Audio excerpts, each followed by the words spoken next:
Did you not have a meeting last fortnight? No, well, let's see.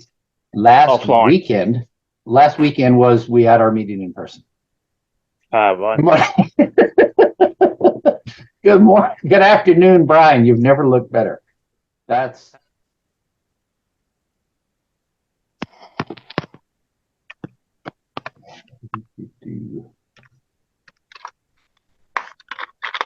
there he is. Morning, Brian.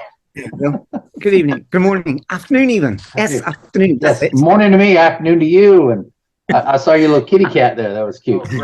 Graham has us on the tonic cam. It's Good morning, Mr. Smith. Good morning, Graham. Mr. Cameron, how are you, sir? Good morning, brethren. Good morning. Good evening. Good afternoon. Oh, bollocks. It's morning for all of us. Oh, don't worry about it. We know what you mean. How are you doing today, Peter? Pretty good. I'm still convalescing from surgery from last Monday. Oh, okay. Well, glad you're home doing better then. Yep, me too. Peter, where you hail from? Macon Ware Lodge, 192. Oh, okay. And past master of A. Douglas Smith Lodge, 1949. Oh, very good. 1949. Wow. No, that's the number of the lodge. Oh, I thought you said in 1949. It's like, that's very impressive. That's when the lodge was actually founded. Yes. It was 1949 is the year that A. Douglas Smith was Grand Master. It was founded in the 60s, 70s, because Virginia Research wasn't founded till 50. So, Peter, you say Macon Lodge, so you're in Virginia? Yes. Okay. It's now Kemper Macon Ware. So it's that one I'm more familiar with. Okay. Yeah. The Kemper broke off from Macon Ware 30 years ago, and both of the lodges got smaller and smaller, so they went back together again. Oh, that's interesting. Yeah. Welcome, Brother Friddle. Where you hail from? You're on mute. Alcona, Lincoln, Michigan, Northern Michigan. Excellent. Okay. Good to have you with us. Burns Anderson. I read that as Burns and Allen. Brother Burns. That's a second. That'd be a treat. Yeah, well, I hail from Toronto, Ontario, Canada. Oh, very good. We have another Canadian. We had a Canadian and he stopped coming. I don't know what happened with Neely, Brian. Neely was a regular and then he kind of dropped off. I know the name. I don't know the person, but I know the name. It's a familiar name. You may have had someone by the name of Robert Lund. Yes, he was our guest speaker one time. Yeah, he's it was through his email that I got connected this morning. Oh, excellent. Well, we appreciate it. It's good to have you with us. Hello, iPhone 5.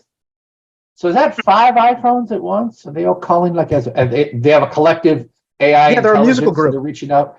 Okay. Oh, that it? Yeah. They were Blue Man Group. Now they're rebranded. No, now it's right. The iPhone 5. The iPhone 5. Yes. They only play music of bands that have 5 members. So they started with doing covers of the Dave Clark 5, and now they do the Backstreet Boys and NSYNC, and any band with 5 members, they will do covers of them. It's very, very, very niche artistry. We really like that. Pete Gordon, Patag. Good to have you with us, Patag. Hey, Jose. Good to see you, brother. And let's see. I've tried to say hello to everybody to come in. Brother Ade, always good to see a regular here. Good to see you. All right. Well, this is very good. Very nice turnout. Always good to have more people. We're over 20 now. That is awesome. Hello, everyone. Welcome to Virginia Research Lodge's unstated meeting on March the 4th. This is sponsored by Virginia Research Lodge number 1777 in Highland Springs.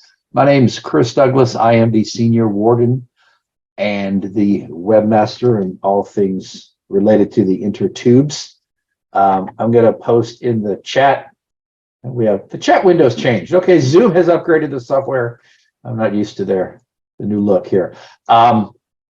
In the chat, you will see our URLs as always. The first one is for our Facebook group.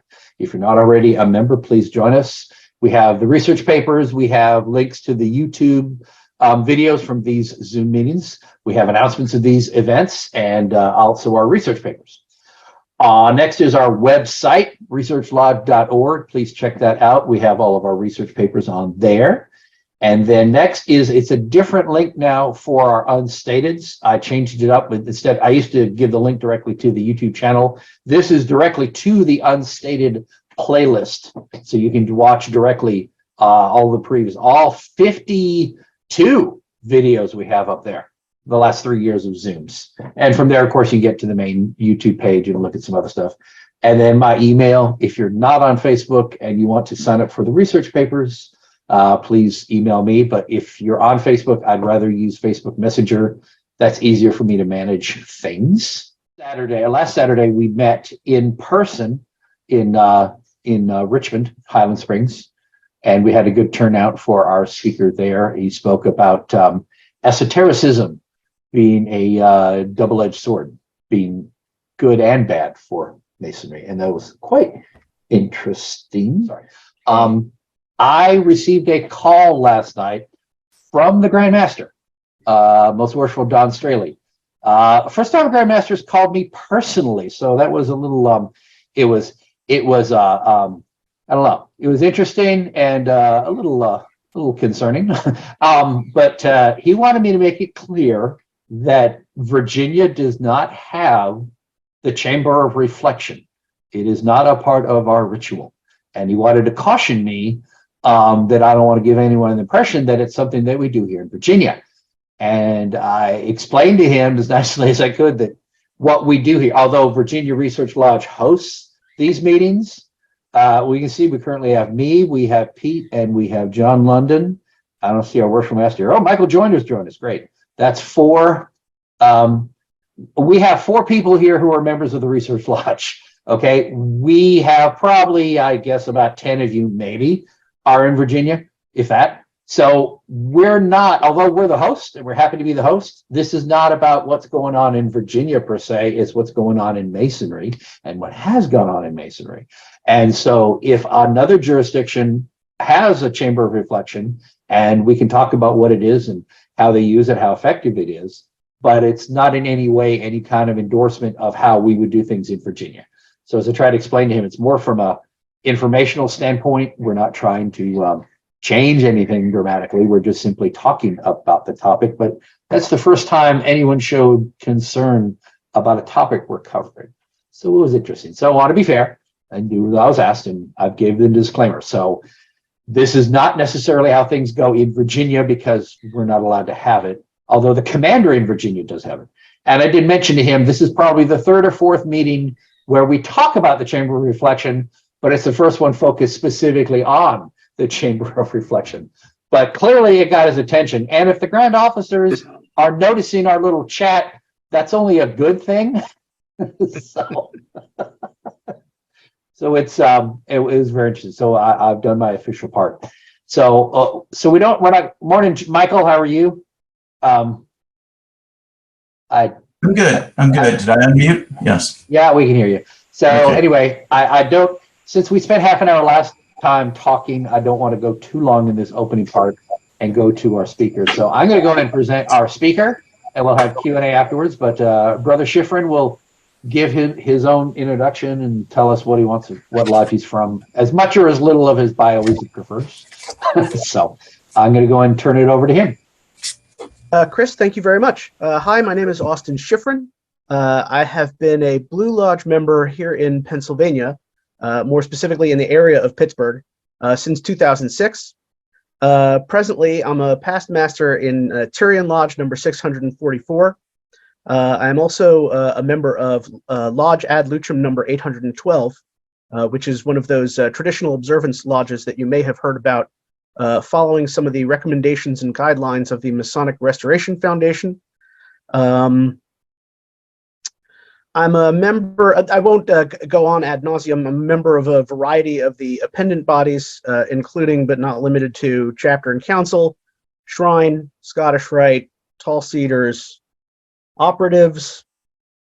There's a small chance I'm forgetting something, and I'll apologize to the officers of that whatever bodies I've missed in advance. I'm sorry, let me ask you, do you have a presentation? Do you need to share anything, or is it just going to be you talking? Yeah, like a PowerPoint or anything. Yes, right. I will admit to my chagrin that I had started creating visuals and had not completed them. And so rather than leave you guys with a half-finished set of visuals, it's just going to be me as a talking head. I apologize. I hope that I will be capable of intriguing you enough. That's quite all right. I needed to change a setting if you were going to talk. That's what. Understood. All right, go ahead. So I guess I will throw out a couple of footnotes before I launch into the presentation itself. Chris, I appreciate your pointing out these jurisdictional questions and where the Chamber of Reflection is actually being used or implemented. In Pennsylvania, it is also true that we do not currently use it in Blue Lodge, although also like your jurisdiction, it is used for the Knights Templar degree in York, right? It's being much discussed, but it is not currently part of Blue Lodge practice. It is in practice in our neighboring state of Ohio. So I did reach out to a brother, Bob Painter, who is a member of a academic or educational society out there that they call the Royal Schofield Society. He had done a presentation recently for that group where he talked more about the implementation of it. So if people are more interested in, forgive this term, the operative issues or logistics about implementing a Chamber of Reflection, I can also put folks in touch with this brother Bob Painter as well. What I'm here to talk about today is more about the symbolic and iconic aspects of the Chamber of Reflection.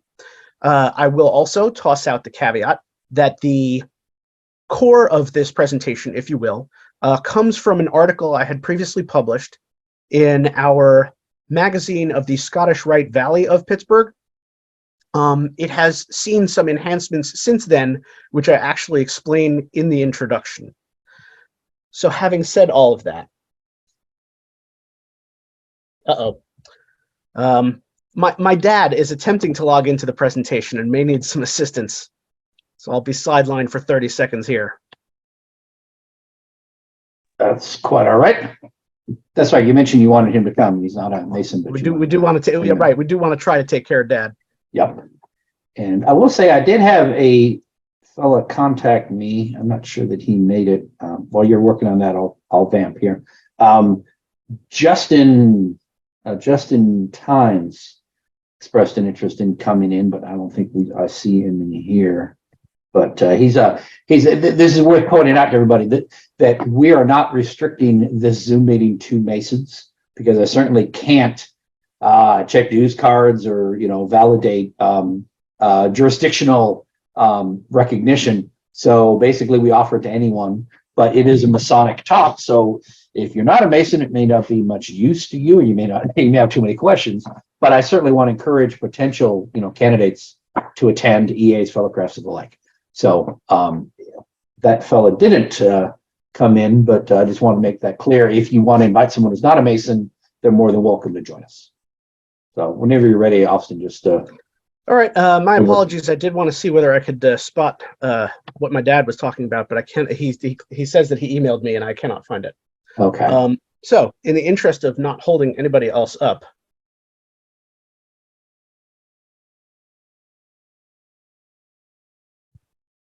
also forgive me. I'll look like I'm gazing off into the distance here, but it's only because I've got the text of the presentation up on another monitor. That's fine.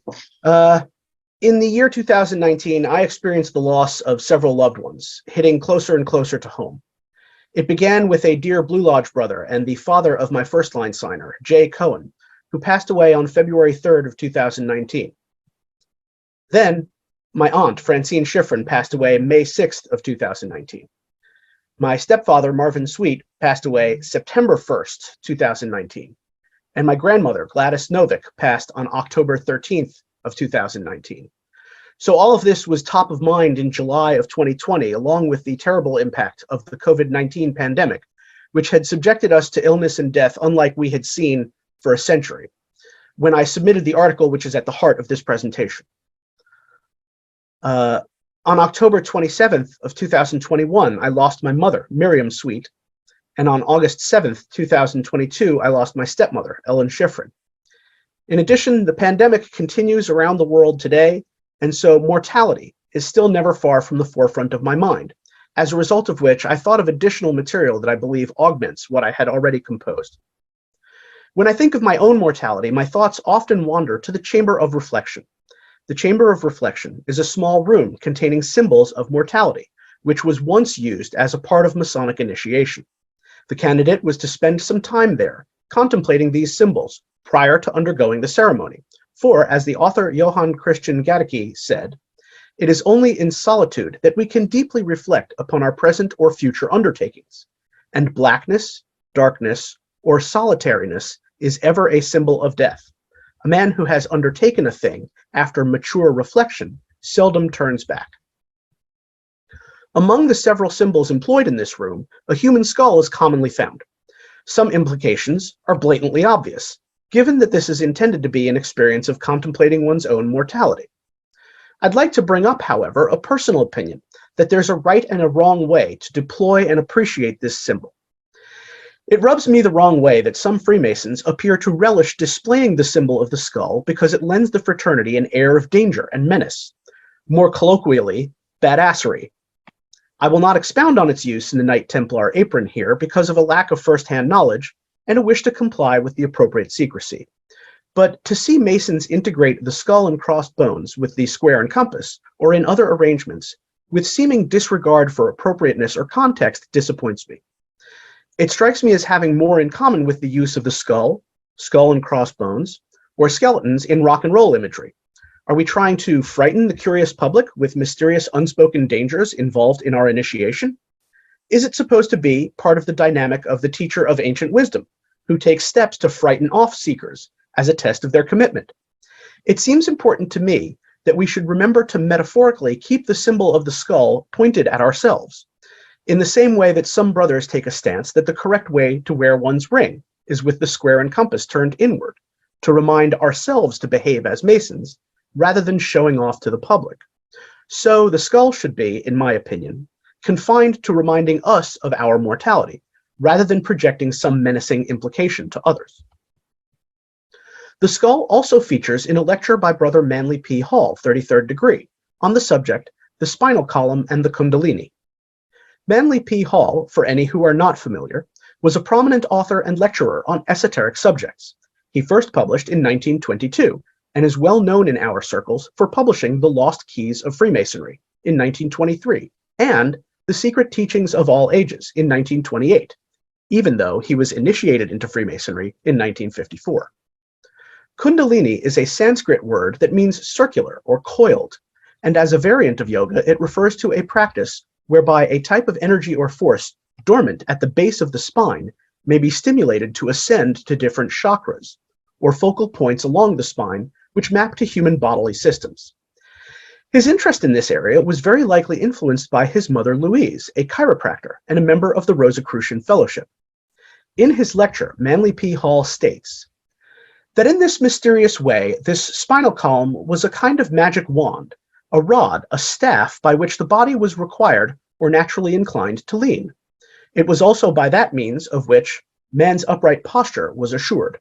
And it was interesting to recognize that this tall column of bones should support upon its upper end the mystery of the skull, that part of man which seemed to be, like a heavenly globe, standing up on the height of a column in a strange wilderness of physical tissue and structure. Of this mysterious upper world, we find in the Hindu philosophy that the spinal cord seems to be essentially the Ganges River, which arises in the head of Shiva. Arising in the brain, in the midst of all those convolutions which are called the caves, where holy men sit in eternal meditation, being symbolical of the brain processes and functions. This river then flows downward like a river of life, and this river becomes a distributor of nerve impulse and nerve instinct to all parts of the body, keeping it alive, so that this spine with its brain above seems to resemble an inverted plant, a kind of bulb with its growth descending from the brain and extending throughout the body. This extension through the body, through an infinite diversity of nerve structure, seems to resemble a beautiful inverted fern-like plant, with its root in heaven and its growth descending downward into earth and even into the underworld. While this takes a more spiritual and metaphysical perspective, it dovetails somewhat with the medical practice of chiropractic. Chiropractic treats ailments or malperformance of the body by identifying the nerve branches which lead to and from that organ or system, and assessing the spinal column at the point where those nerves run through it to determine whether misalignment of the spine may be affecting the nervous system, and therefore the ailing body part or organ. All this is to say that while the inclusion of the skull in the chamber of reflection seems likely to be intended as a reminder of our mortality, a modern man may also perceive in it other references, as it is the locus of the brain, that crucial organ from which our cognition and both our willful and autonomic exertions proceed. The skull can also be a signifier of the alchemical principle of putrefaction, corrosion, or decay. This would make the skull a useful echo for added emphasis with other more specifically alchemical references, which we also find in the chamber. One also usually finds a banner that was represented in the invitation to this very presentation, with the acronym vitriol, VITRIOL, representing a Latin phrase, Visita interiora terrae rectificandoque invenies occultum lapidem, which translates approximately as, visit the interior of the earth, and purifying it, you will find the hidden stone. This comes to us by way of the Rosicrucians and the Tabula Smaragdina, or emerald tablet, in case you wish to do some supplementary research. In some implementations of the chamber, one may also see symbols or actual samples of the substances mercury, sulfur, and salt. These were included because in alchemy they were considered the tria prima, essential components in the makeup of all things. In the ancient world, alchemy was an attempt to systematize an understanding of the substances composing all matter around us, their nature, and their relationship to each other. It is probably reasonable to state that it was the progenitor of our modern science of chemistry, although carried out with more primitive instrumentation and perhaps a different attitude toward inferring causation, for instance, basing assumptions on interesting symbolic resonances prior to the development of the scientific method. At that time, alchemists believed that all metals were composed of some ratio of mercury and sulfur. If only one were able to adjust the balance of these substances in a sample of a base metal, one might obtain gold. Or it may all have been intended as a metaphor for working on one's own personal development, as explored by the psychologist Carl Jung in his works Mysterium Conjunctionis, Psychology and Alchemy, Psychology of the Transference, and others. Accompanied by the salt, the three substances were sometimes said to represent air, fire, and earth, or mind, spirit, and body, or other significant triads. Ironically, mercury is actually used today in the process of extracting gold in some small-scale mining operations. The texts of alchemy describe elaborate processes whereby substances were heated, distilled, or otherwise manipulated in that effort to produce gold, or that symbolic process of working upon the self, depending upon your interpretation. A principal motto referenced in this work, Solve et coagula, is sometimes glibly translated from the Latin by saying, you need to break down or destroy before you can rebuild. For a more in-depth explanation, I turn to Paracelsus, who was an influential intellectual from Switzerland known throughout Europe during the Renaissance. In modern terms, he might have been labeled a scientist, but in his day, he was considered an alchemist, physician, astrologer, and philosopher. In Man and Works, in the chapter Alchemy, Art of Transformation, he wrote, since ancient times, philosophy has striven to separate the good from the evil and the pure from the impure. This is the same as saying that all things die, and that only the soul lives eternal. The soul endures while the body decays, and you may recall that correspondingly, a seed must rot away if it is to bear fruit.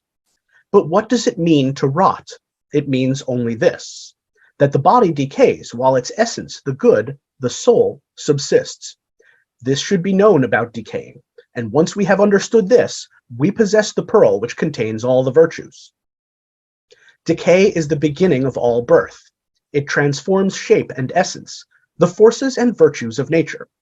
Just as the decay of all foods in the stomach transforms them and makes them into a pulp, so it happens outside the stomach. Decay is the midwife of very great things. It causes many things to rot, that a noble fruit may be born.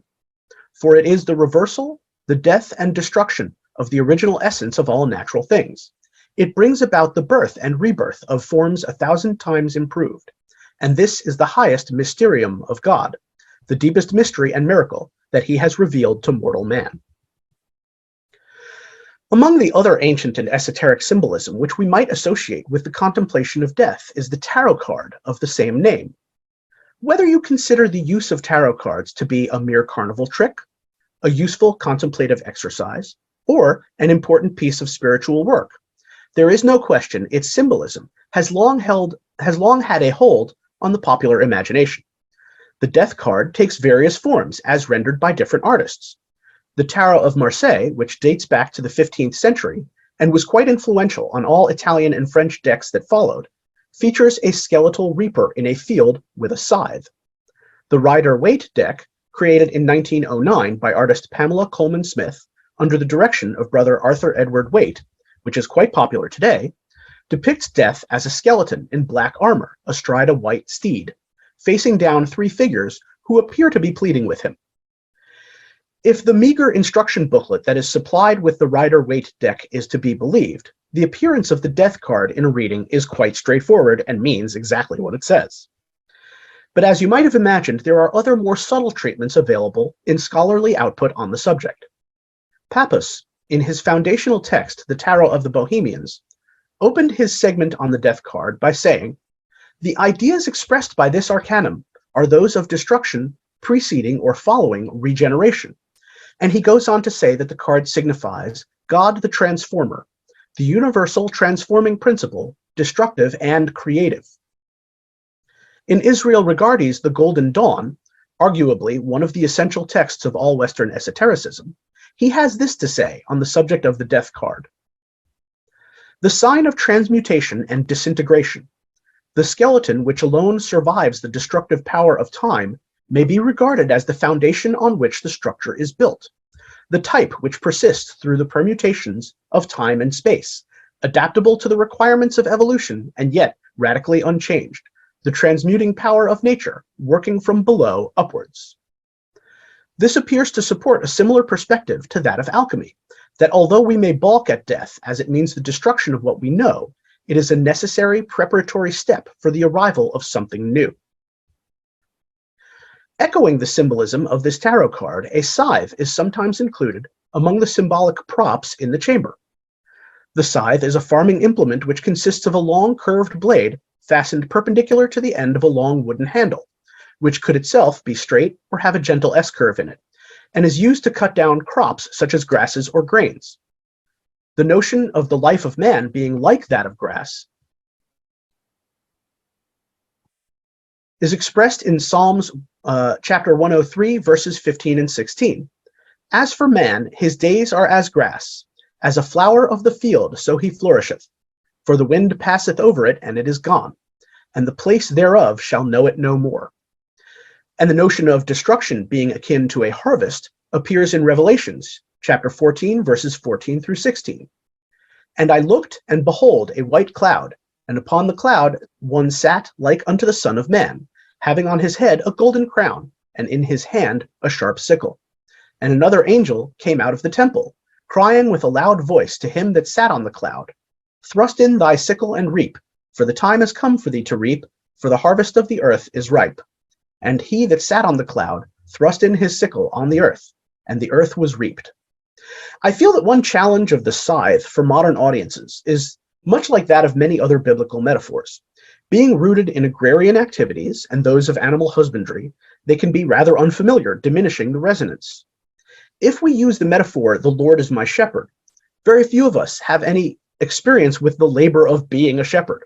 Frankly, we recognize the implications more by virtue of context and the way that we've seen it applied historically than we do from any familiarity with the activity being referenced.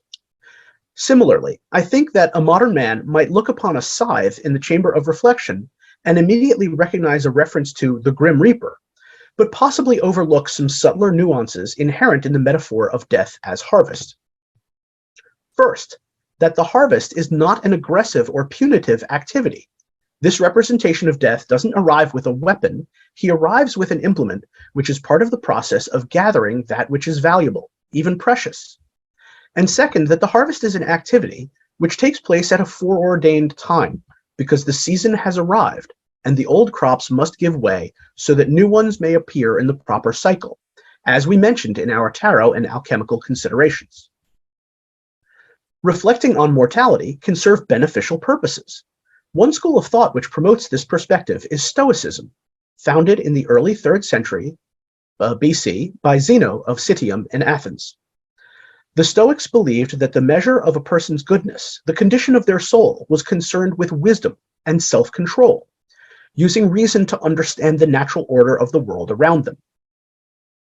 This also required an understanding about which aspects of your life and existence are under your control and which are not. In keeping with this, one motto that they would use to represent a tenet of their beliefs was the simple phrase memento mori, remember that you will die. To flesh out the concept somewhat, this was intended to reinforce the value of living with intention, as represented by statements from some of the premier proponents of that philosophy. I must die, mustn't I? If at once, then I am dying. If soon, I dine now, as it is time for dinner, and afterwards, when the time comes, I will die. Epictetus. Don't behave as if you are destined to live forever. Death hangs over you. While you live, while it is in your power, be good. Marcus Aurelius. You could leave life right now. Let that determine what you do and say and think. Also Marcus Aurelius. Let us prepare our minds as if we'd come to the very end of life. Let us postpone nothing. Let us balance life's books each day. The one who puts the finishing touches on their life each day is never short of time. Seneca. Each of these, in one way or another, reinforces this perspective. It is a certainty that I must die eventually. Given this, I ought to value whatever time I have available, and strive to make it positive and productive. In the words of Ryan Holiday, a contemporary author who considers himself a modern Stoic and has written several books bringing these ideas into the modern discourse, death doesn't make life pointless, but rather purposeful. Albert Einstein, an icon of rational and scientific accomplishment, published a book in 1935 which collected his articles, interviews, letters, and speeches on a wide range of topics, not only the science he was already known for, but philosophy and society as well. In it, he said, "How strange is the lot of us mortals! Each of us is here for a brief sojourn. For what purpose, he knows not, though he sometimes thinks he senses it. I must exert myself in order to give in the same measure as I have received and am still receiving." A similar sentiment was expressed in the closing phrase of the winning essay by Chad Svachina of Collins Spring Valley Lodge number 192 in Baldwin, Wisconsin, in the contest run by Robert Johnson of the Whence Came You podcast. Remember, our time together is short and unknown. Please do not squander it. Love your brothers. Death itself figures in several of our Masonic allegories.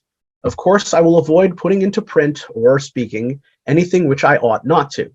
Suffice it to say, if you can think of any of the degree work to which I'm alluding, you might ask yourself, what would you genuinely be willing to lay down your life for? It's one thing to say that you have memorized lessons that convey some moral conclusion, that you know the code or the tenets, but have you ever truly tried to picture a scenario where you would be ready to make the ultimate sacrifice? And how confident are you that you know how you would behave? This also brings to mind the pronouncements that was supposedly uttered by Socrates at the conclusion of his trial for corrupting the youth of Athens. The unexamined life is not worth living. We should bear in mind that essentially the means by which he was supposedly corrupting the youth was by teaching his signature method of seeking out the truth by means of using logic and rhetoric. One party would state a presumed truth, and then others would question various propositions that ought to follow from the initial one until the participants had proven or disproven the original statement. As the original statement sometimes originated from supposedly wise men and men of authority, This had put Socrates in a socially precarious position, but Socrates believed that his method of pursuing the truth, and more generally speaking, philosophy, literally the love of wisdom, was the most important purpose to which he could dedicate his life. Having been found guilty, accounts of the trial differ with regards to what transpired at sentencing, but it's generally agreed that he chose death over being forbidden to continue his quest for truth, i.e., examining life. Indeed, when he is visited in prison by his friends Crito in the days between his sentencing and his execution, who explains that he and other friends and supporters would like to bribe the guards for Socrates' freedom, Socrates argues that one's goal ought to be to live a just and virtuous life rather than a long one.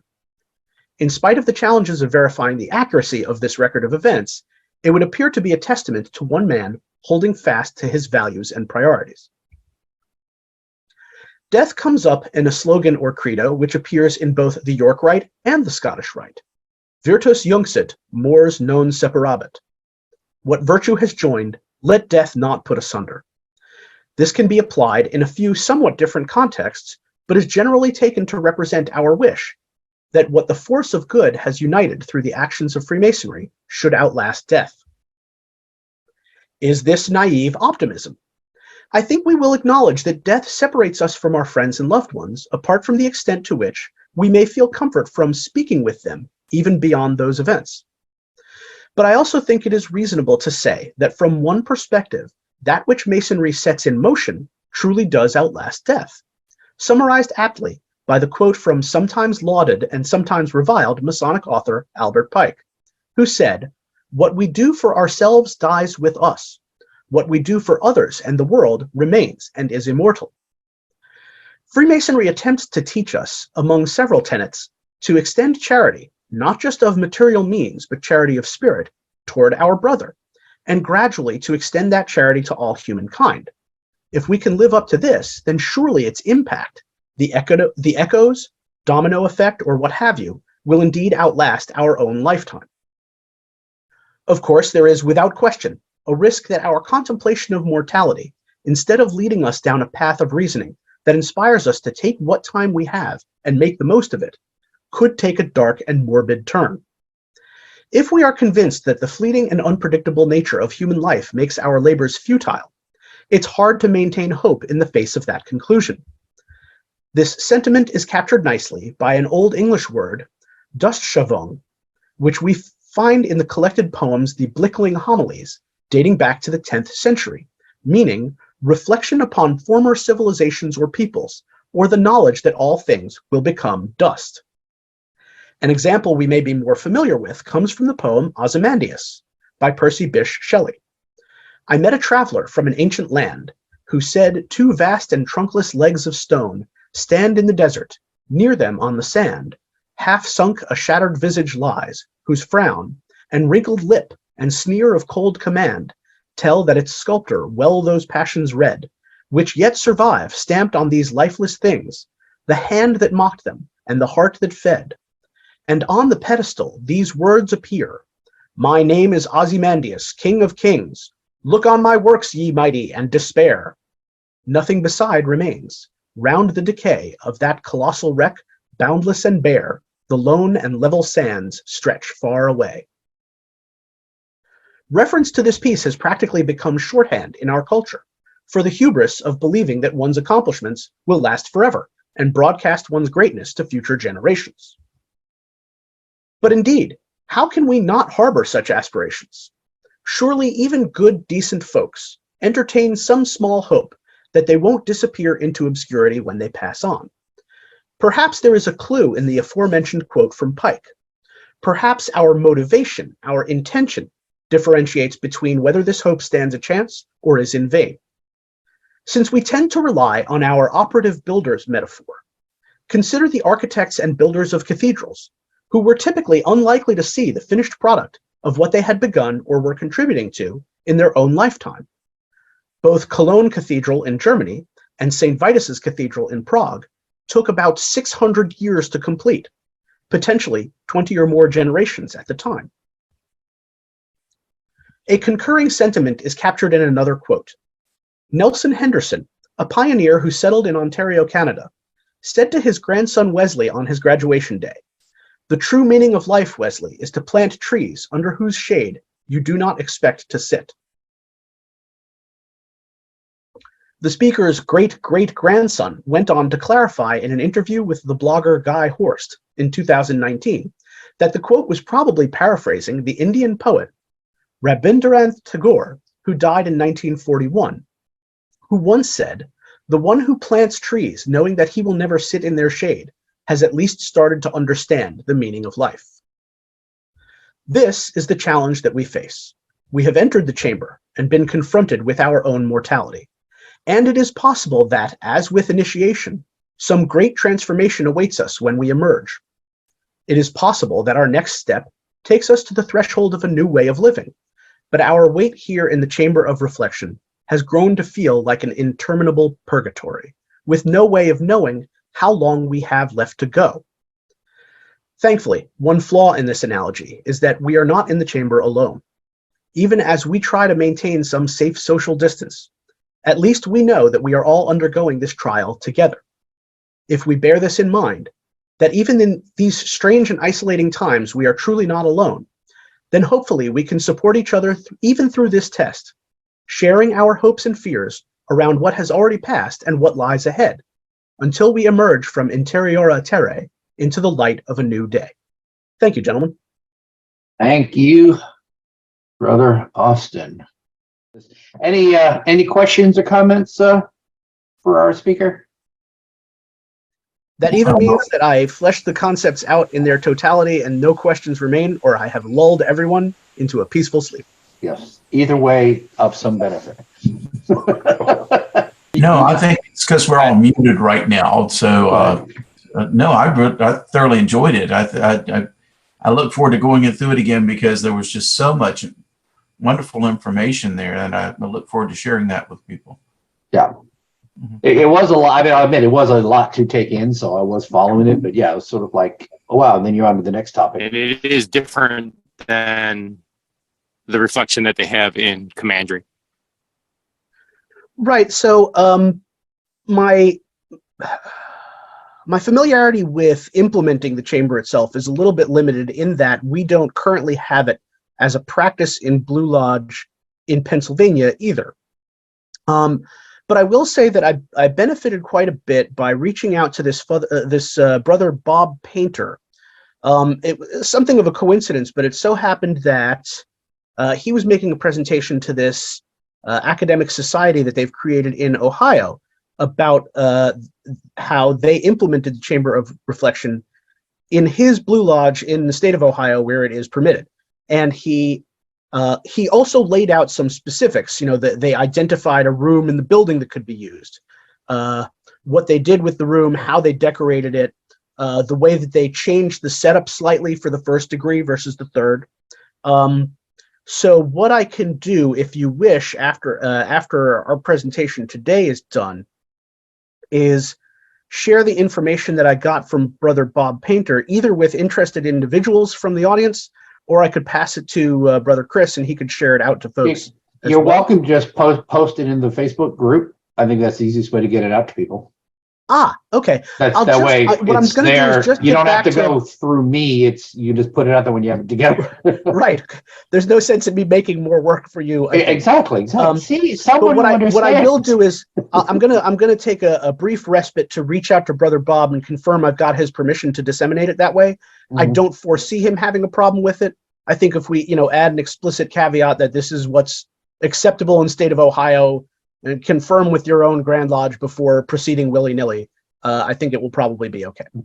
So that, I was just going to say, our Blue Book, it tells us exactly when to do it, where to do it, how the room must be set up, all that good stuff. I was just curious as to historically when it kind of started appearing as part of they're really not part of the ritual. It's separate from the ritual, but part of the tradition of Blue Lodge, and when it appeared as part of tradition for Commandery.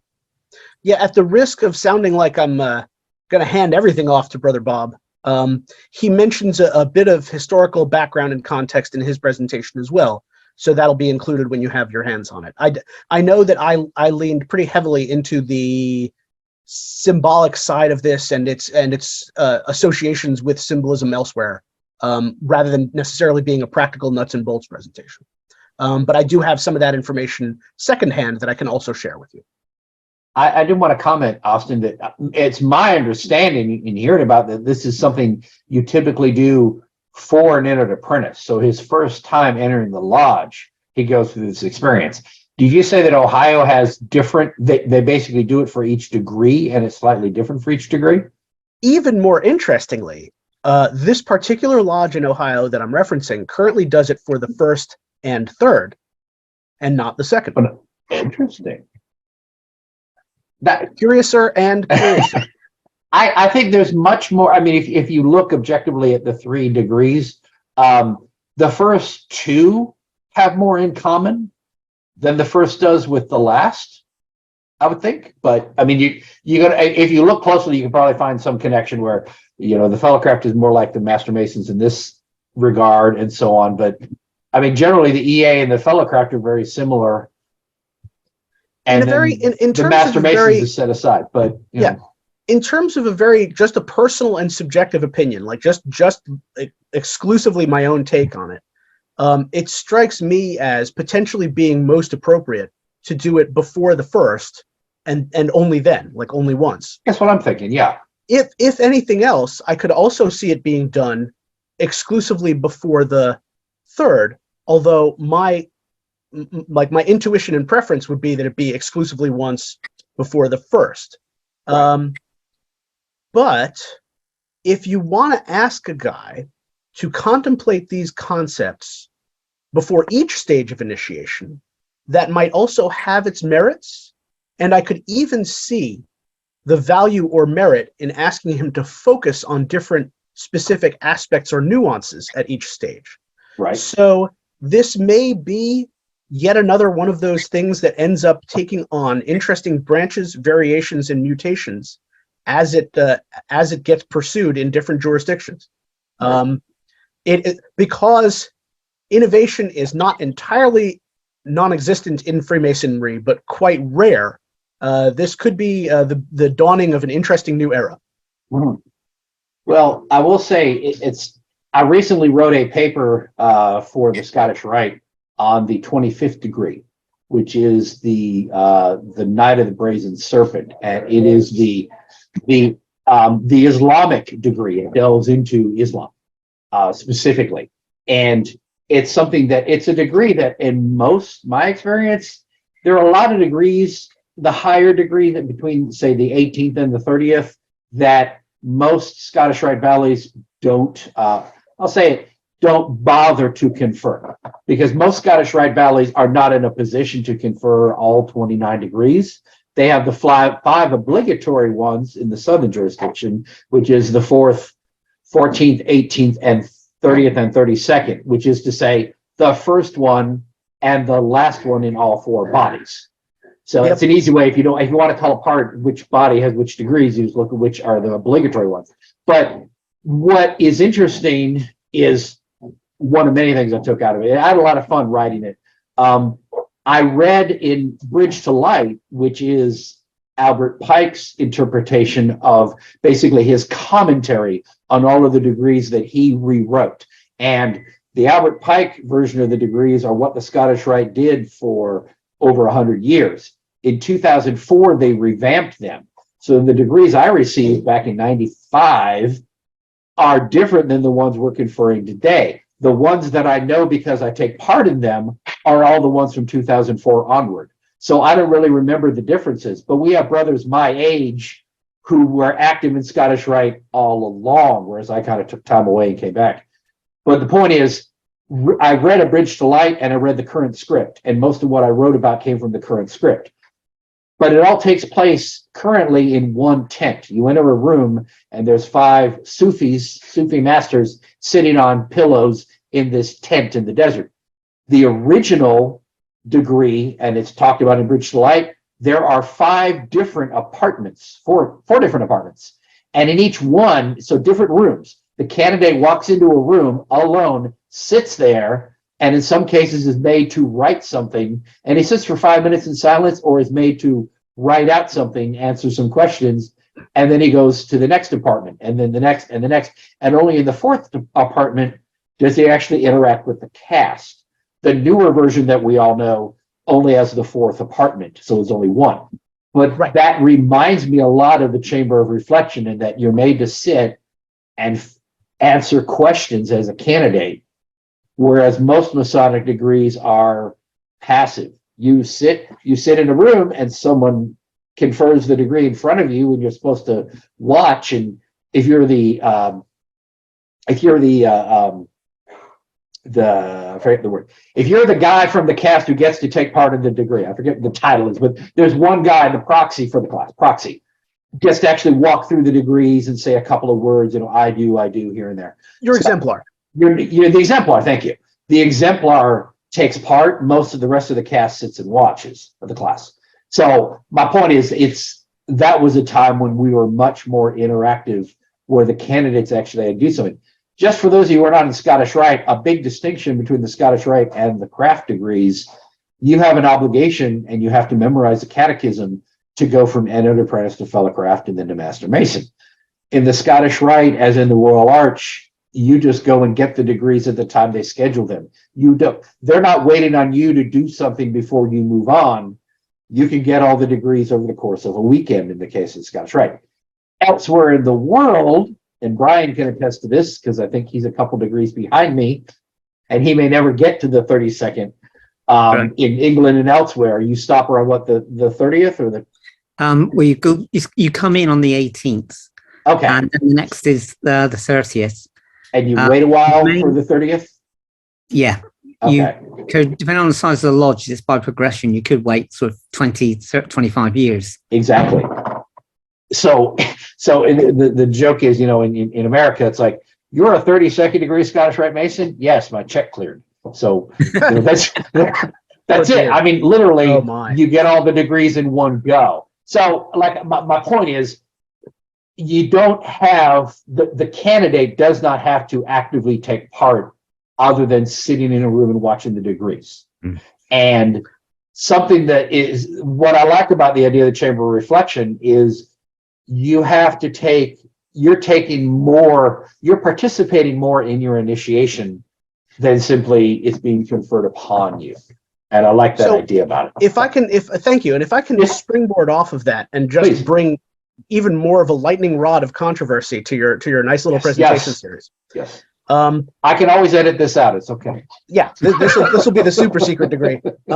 So one of the things that I've spent a lot of time thinking about, moving back and forth between Blue Lodge and York Rite and Scottish Rite, is the way that the experiences are similar or different in terms of the initiation rituals and how much of it is where the candidate is behaving like an audience versus the rituals and degrees in these various bodies, which are more participatory. And I think that's part of what you were pointing to. Yes. And so I think part of the interest and appeal right now about the Chamber of Reflection is that it is adding an experience to a fellow's initiation that is more participatory. And we know that that's something that can lend to more engagement when a fellow has more of a personal role in his experience. More skin in the game. Now, agreed. Now, one of the things that you brought up is how some of these Scottish Rite degrees are not performed by every valley everywhere in the U.S. or where have you, partly because of practical limitations that they face. So if they lack the sets and costumes, or lack enough participation by members and officers to perform in the cast, as it were, right, you become limited in which experiences you're able to offer to the incoming candidates in those Scottish Rite classes. And so one of the things that is part of like a single essay that I wrote, which is one of the few that really stirred and riled people up, was the notion of someday making use of VR as an immersive experience to be part of candidates' initiation. Oh, you're breaking up, Austin. The idea of some, in an auditorium, versus being more of a first-person shooter, like a person being involved in the action. Not to mention, of course, the level to which you could change the way that the physical environment surrounding that candidate might appear, or the appearance of the other entities that he's interacting with in that space might appear. You have this tool that creates the opportunity to create a really radically different immersive experience. And I am not advocating for it right now. I understand that there would be the general concerns of secrecy and security as to whether it's something that could be accomplished, but it wouldn't surprise me at all if Freemasonry 100 years from now looks a bit different than it does today, and if it one day incorporates some component of VR in the experience, because it would obliterate those limitations in terms of what kind of immersive experience could you create for an initiatic candidate, and what kind of emotional impact might it have on him. So let me just throw that out there to the golden apple of Eris, to cause some real scrabbling. But that's just me trying to make a futuristic prediction. I imagine that's something that could be on the horizon someday. Well, I'll say this. You want to talk about VR now? Go if you have a comment, go ahead. Well, I don't want to take us down a rabbit hole. I wasn't sure if you was opening that up to a conversation or if we're getting off track there. It's a little off track, but we're not. I mean, it's only 11.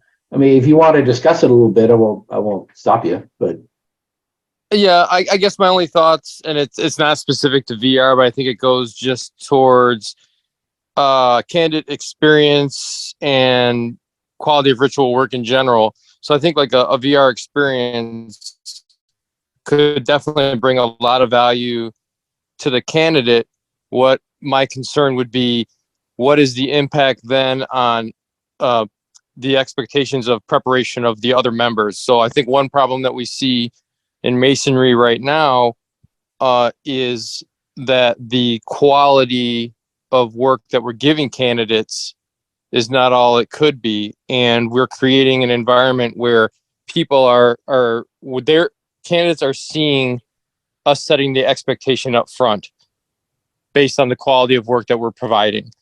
And so if you go to something like a VR, yes, that first experience might be good, but if the brothers then don't know the ritual themselves because they're actually not performing it, preparing it, don't know the work, what does that create downstream? Like, are we creating more problems through solutions? I guess is my initial thought. Good point. A very valid concern. I will say this, Austin. By the way, Brother Whitfield posted in the chat, if you want to look, about the Houston Scottish Rite does have some sort of a VR setup. But I wanted to share this because I'll put this as delicately as I can. I'm a member of the southern jurisdiction of the Scottish Rite. And in America, we have the northern Masonic jurisdiction, who we recently had a study group where we're taking a study group where we're learning about the 33rd degree. It's a very short study guide. It's basically a correspondence course that the Scottish Rite offers. It's called Why 33. It's all about the history, the origins of the Scottish Rite, and why there are 33rd degrees and all that. It's interesting. But they explain why there's a northern Masonic jurisdiction. So basically, that's 15 states north of the Mason-Dixon and east of the Mississippi, if I have it correctly. But in the northern Masonic jurisdiction, they now have videos. They've made videos of all of their degrees, which the candidates sit and watch. Yeah, not quite all of them. Not quite all of them, but, okay. but a nice. We're getting along to a nice chunk. Okay. Yes. Well, I will say just my initial take on it. On the plus side, it's an opportunity to actually see all 29 degrees, because once they're finished, any of us could go and sit down and watch all of the degrees that we've never seen performed in person. But to me, on the negative, and it's a very heavy negative to me, is part of what makes Masonry special and what makes it work is the ability as individuals to be involved and participating in initiating new members. I get most satisfaction out of the Scottish Rite in being a degree master and participating in degrees and writing papers about the degrees, which is what I'm currently spending more time doing. So the idea that by the Valley going and buying a set of DVDs from the Supreme Council and the candidates just sit in a room and they just play it on a projector for everybody to watch, or worse, here, Brother Austin, we just cashed your check for Scottish Rite. Take these videos home and watch them in the privacy of your own house. If we diminish the degrees to the point that they're just another movie, another entertainment thing where it's solo and you're just watching the video, I think that greatly diminishes the impact on the candidate.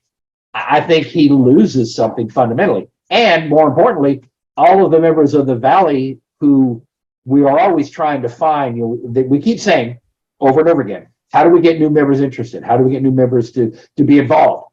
Give them a job. If I put you on a degree team, you work together with that cast, you practice together, you bond together as a unit, and you confer that degree, and you have good memories of getting together and practicing the degree and doing a good job, and you learn more. Believe me, you learn much more about a degree when you're a member of the cast, especially if you're a degree master and you read the script over and over again and think, how do I change the blocking? Where do I put this person, moves in front of this person? Can I rearrange the room? And so on. You actually understand the degree and what it teaches because you've read the script over and over again. If I free you from doing any of that as a member and you just watch the videos once and you're like, okay, I'm done. I watched them. It's over with.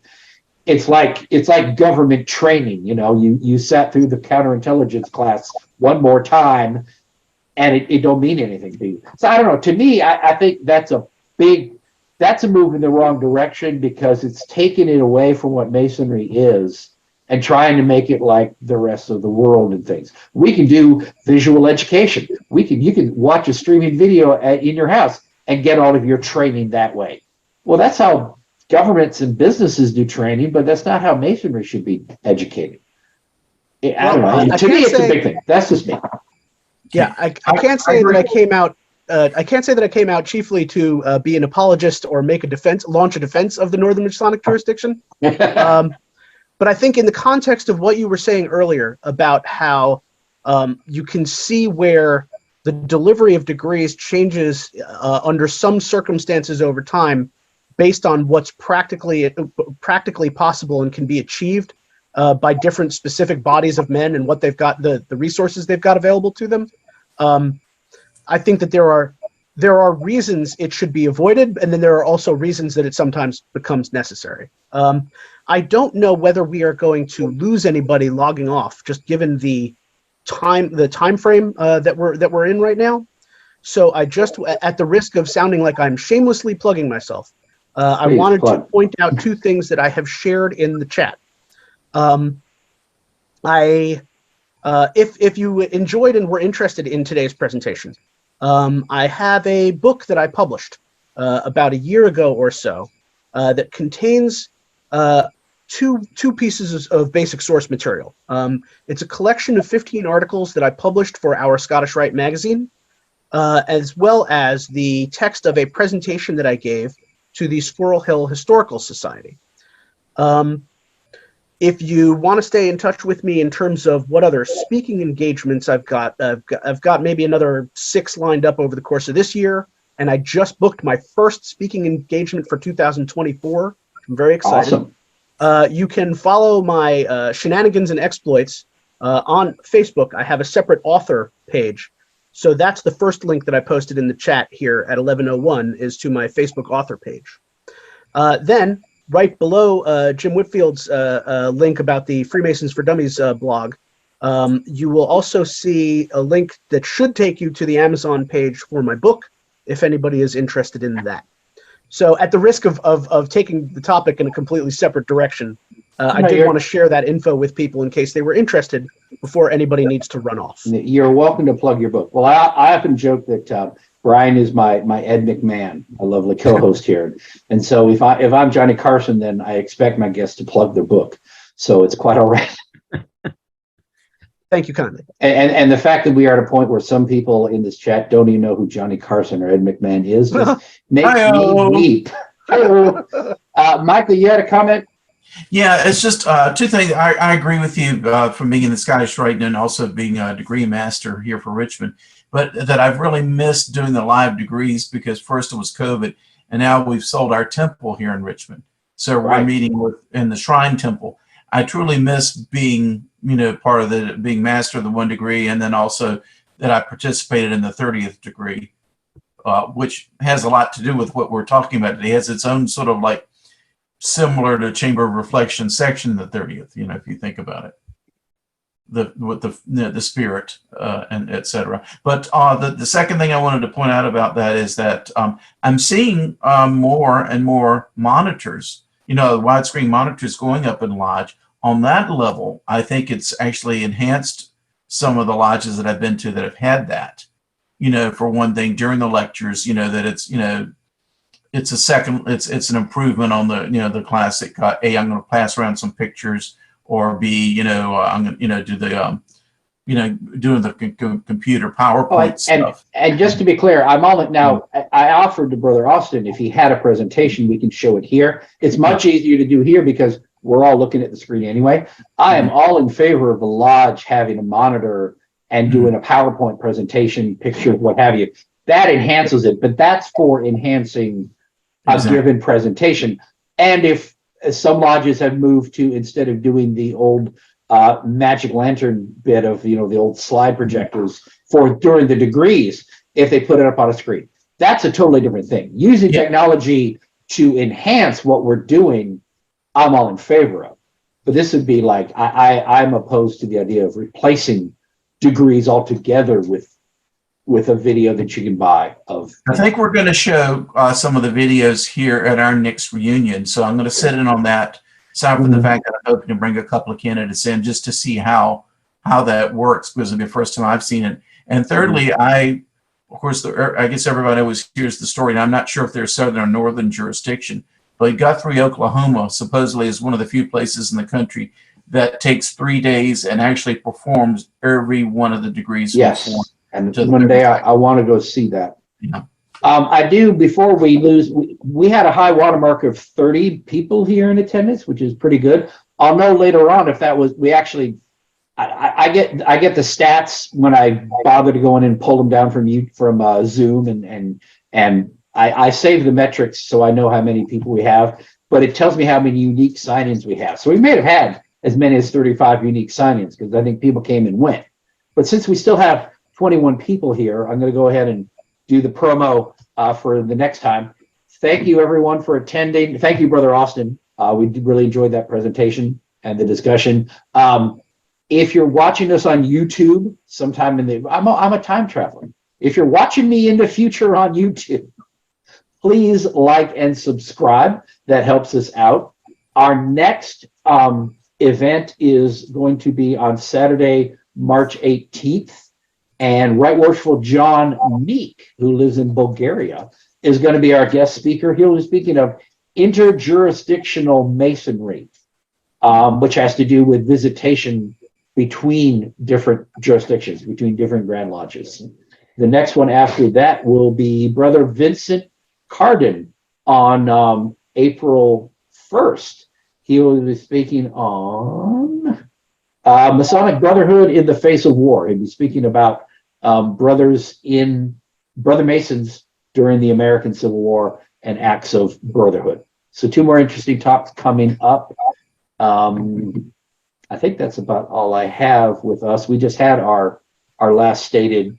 The next in-person stated for Virginia Research will be in May, and I'll promote that as we come close for those of you who are close enough to come in person.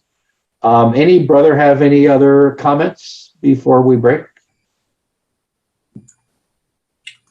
I just had a question.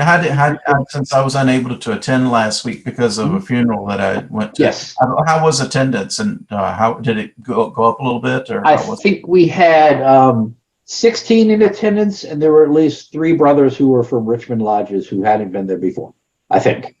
So we'd have 3 more if it weren't for the funeral. Right. Well, yes, and something can't be prevented, but we did have I think 8 or 10 of us went to lunch at Roma's afterwards, so that was well received. But we wouldn't be able to continue if we didn't have all of you coming in from all over the country and across the pond, and even from Australia, Brother Graham, joining us. I mean, it's a good thing that bars close early, so he comes home and signs in. We appreciate it. Still here. Still here. It's around 3 in the morning now? 3 in the morning. Oh, good Lord. Good for you. 3:16 Well, in the morning. I'll make Graham, it. I cannot thank you enough. So, any other brother, any comments? Anyone who joined late, if they want to say hello, Brother Franco, you're a frequent flyer. Good to have you with us again. Well, thank you. I really enjoyed this, and I'm glad you're on YouTube because, for instance, your next 2 meetings, I have other conflicting obligations. I understand. Daylight Lodge that I was master of 3 years, and other things.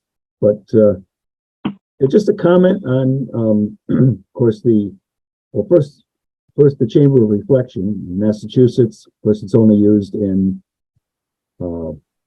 commandery, but and in a lot of like in one of the German Grand Lodges, there's a skeleton involved in their degrees, which we don't do here. Odd Fellows also does that. And I think in Masonry, we say in the first degree, it's the internal and not the external that recommends a man to be made a Mason. And the Chamber of Reflection should also be that internal, the skull, so forth. That's looking inside what it means for our mortality, not, some Halloween joke. Right. And I do believe that is the concern that our Grand Lodge has, is of having the symbol of I had, of course, the picture of the skull from, you just Google, Google Chamber of Reflection, and you can find a whole bunch of images that lodges have posted online. That's what I used for our intro there for the event. But also on a comment on the Northern Masonic jurisdiction and the videos, the video degrees. Yes. Were great during COVID. Thursday night at the right has been strong. But what was said here is true. I mean, it's a fraternity, and getting to know your brothers is working on the degrees, being in the cast. That's where you really make the strong bonds and ties, the rehearsals, so on, working together. That makes fraternity, just watching degrees. On the other hand, as current commander-in-chief of consistory, getting a cast together currently is like pulling hen's teeth. Yes, it is. I will say what I've done, Raymond, is I've been a degree master for the 32nd degree for, 11 years now, I think. And I just about have 2 people for each part, which was my goal, to get at least 2 deep in all the roles, it's hard to just get one man consistently in each part. And every reunion, it seems I'm scrambling because someone can't be there. But I took a page from the Shrine and their idea of units. If you're familiar with the Shrine, if you join the Shrine and that's all you do, you're going to be bored and you're going to wonder where you join. You join the Shrine to belong to one or more units. And the units they drive the mini Model Ts or the mini 18-wheelers or the motorcycles or the clowns, what have you. But it's the units, they have their own presidents, they have their own dues, they meet on their own. And it's about 10, maybe 15 members. And the units together have social meetings. They have their own, president, what have you. They have their own thing, and they get together as a group. You have tighter cohesion within the units than you would with the Shrine as a whole. So trying to draw from that, and I've encouraged the other degree masters in our valley, I've had a dinner at least once a year where all the members of our cast of the 32nd degree get together and we go out to eat. Because if we can start doing social things together and we meet each other outside of our ritual practices, it's a way of building that bond of we're coming together and we're a team in this cast. And if we do social things together, we're going to get to know each other a little bit better and become a better team. And I think that's something every degree team should do. And then they will only encourage people to stay active. And it's not just something they're doing at the reunion, but they feel connected to the members of their cast and they want to participate and they want to be active. So that's just my take. And it's true, but on the other hand, I'm secretary of the Valley of Greenfield. Our average mid-age is like 71. So that's part of the problem is just the manpower. I understand that totally. I totally understand that. Let's see, Brother Austin, if you would please put your links on our Facebook group too, so people can see them. Because yes, I can. Okay. One quick question, please. Yep. So I'm going to encourage some of the brothers in this area to start joining these talks. Pretty interesting. I found it through Facebook, and I think the invite said like 10 a.m. to 1 p.m. What is the normal length of these? I normally don't have a closing time.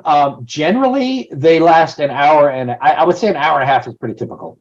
I've had some go till 12, but other people, people start dropping off. We've already, we had 30 people here, and shortly after the talk, people started dropping off. But they're at least an hour.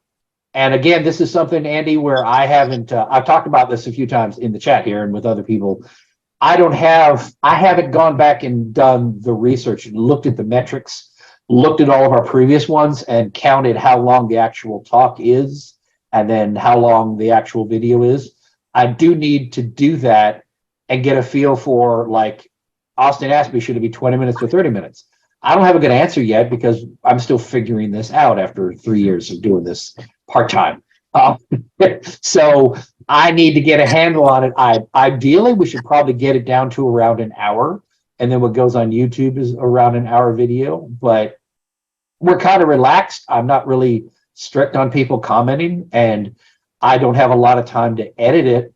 So generally, I kind of clip off the beginning and the end and post bulk of it online.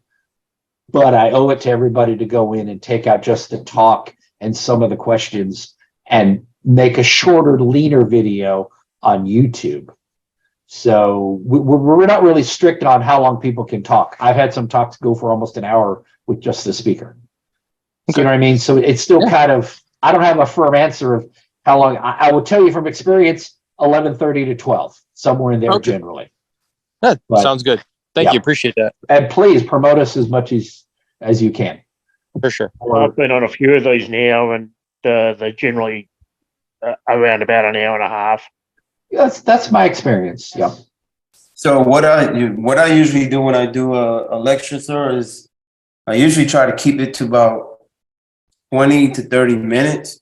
Right. And then I leave it to opening questions or anything like that because I'm an instructor. I used to be an instructor at the U.S. Army Chemical School. And what we find out is that the attention span is just, especially during these times, the attention span goes out probably around 40 to 50 minutes. And we usually put the students on a 10-minute break and then come back.